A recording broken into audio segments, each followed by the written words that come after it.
Welcome to অগ্রগতি Anjana's kitchen and blog. নমস্কার, অগ্রগতি অঞ্জনাস কিচেন অ্যান্ড ব্লগে সকলকে জানাই স্বাগত। আজকে বাটা মাছের একটি ঘরোয়া ঝোলের রেসিপি নিয়ে চলে আসলাম। এর জন্য আমি এখানে 4 পিস বাটা মাছ নিয়েছিলাম, আর এখানে 4টে পটলকে লম্বা লম্বা চিড়ে কেটে নিয়েছিলাম। তার সঙ্গে আলুগুলোকেও এই ঝোলের মতন করে কেটে নিয়েছিলাম। ঝোলের মশলার জন্য এখানে আমি একটি ছোট সাইজের পেঁয়াজ নিয়েছিলাম, 4 কোয়া রসুন, আর সামান্য পরিমাণে আদা, একটি টমেটো, 1 টেবিল স্পুন গোটা জিরে, আর 4টে পাকা কাঁচা লঙ্কা। এবার গ্যাসের ওভেনে আমি একটি কড়াই বসিয়ে তাতে পরিমাণ অনুযায়ী সাদা তেল ঢেলে তেল গরম করে নেবার পর কেটে রাখা আলুগুলোকে তেলের মধ্যে ছেড়ে উল্টে পাল্টে ভেজে নিয়েছিলাম।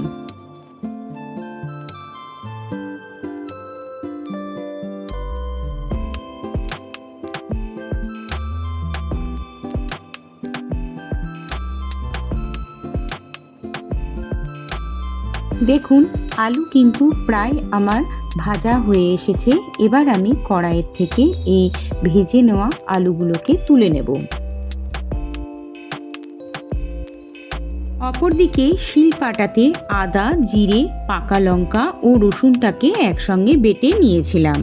এবার আলুগুলোকে ভেজে তুলে নেবার পর ওই তেলের মধ্যেই আমি কেটে রাখা পটলগুলোকে গরম তেলের মধ্যে ভাজবার জন্য ছেড়ে দিয়েছিলাম। ঠিক একইভাবে নেড়ে চেড়ে পটলগুলোকে ভেজে নিয়েছিলাম।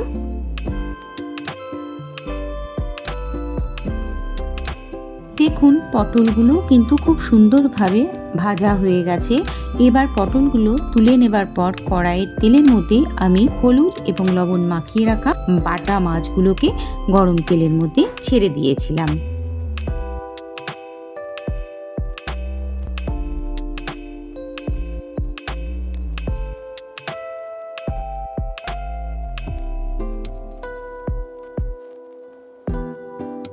বাটা মাছের এক পিঠটা যখন একটু লালচে রং ধরে আসবে তখন অপর পিঠটাও আমি খুন্তির সাহায্যে উল্টে দিয়েছিলাম।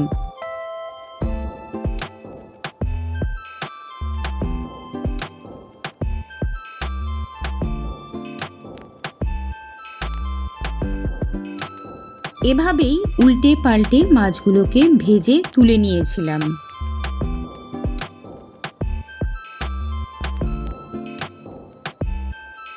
অপরদিকে শিলপাটাতে আমি বেটে নেওয়া মশলাটিকে তুলে নিয়েছিলাম। এবার মাছ ভাজা হয়ে গেলে ওই তেলের মধ্যে কুচিয়ে রাখা পেঁয়াজটিকে ফোড়নের মধ্যে দিয়ে দিয়েছিলাম। ফোড়নের পেঁয়াজটিকে খুন্তি দিয়ে নেড়ে চেড়ে হালকা ব্রাউন কালার যখন ধরে এসেছিল সেই পর্যায়ে 1/2 টিস্পুন গোটা জিরে এবং একটি পাকা লঙ্কা ফোড়নে দিয়েছিলাম।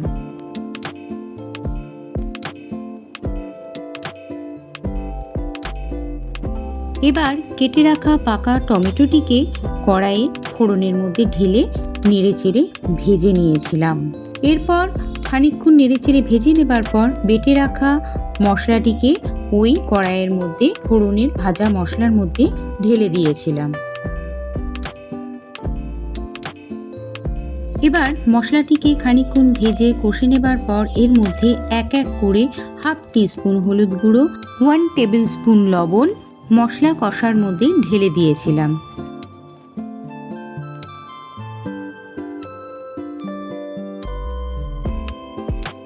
আর ঝোলের মধ্যে স্বাদের ব্যালেন্সটিকে ঠিক রাখার জন্য আমি এখানে 1/2 টেবিল স্পুন চিনি অ্যাড করেছিলাম। দেখুন, মশলা কষা কিন্তু আমার হয়ে গেছে।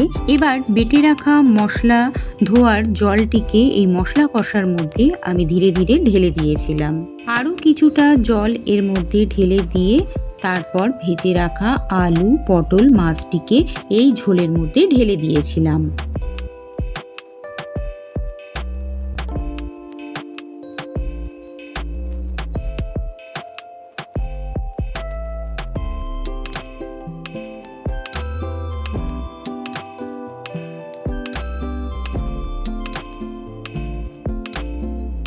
এবার ঝোলটিকে ফুটতে দেবার জন্য আমি এর মধ্যে একটি ঢাকা চাপা দিয়ে মিনিট 10 মতন ফুটিয়ে নিয়েছিলাম।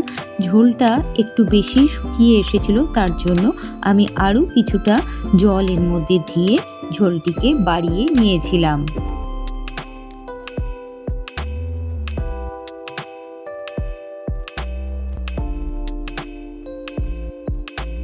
ঝোলের মধ্যে সামান্য পরিমাণে জল দিয়ে খানিকক্ষণ ফুটিয়ে নেবার পর আমি ঝোলটিকে কড়াইয়ের থেকে নাবিয়ে নিয়েছিলাম।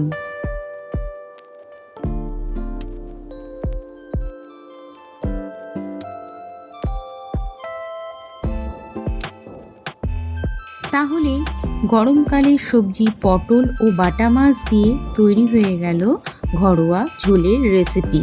এই রেসিপিটি অনেকের বাড়িতেই হয়ে থাকে, কিন্তু আমি যেভাবে রান্নাটিকে করে থাকি সেটাই আপনাদের সঙ্গে শেয়ার করে নিলাম। তাহলে আজকের রেসিপির ভিডিওটি আমি এখানেই শেষ করছি। পরবর্তী আবার নতুন কোনো রেসিপি বা ব্লগ ভিডিও নিয়ে হাজির হয়ে যাব।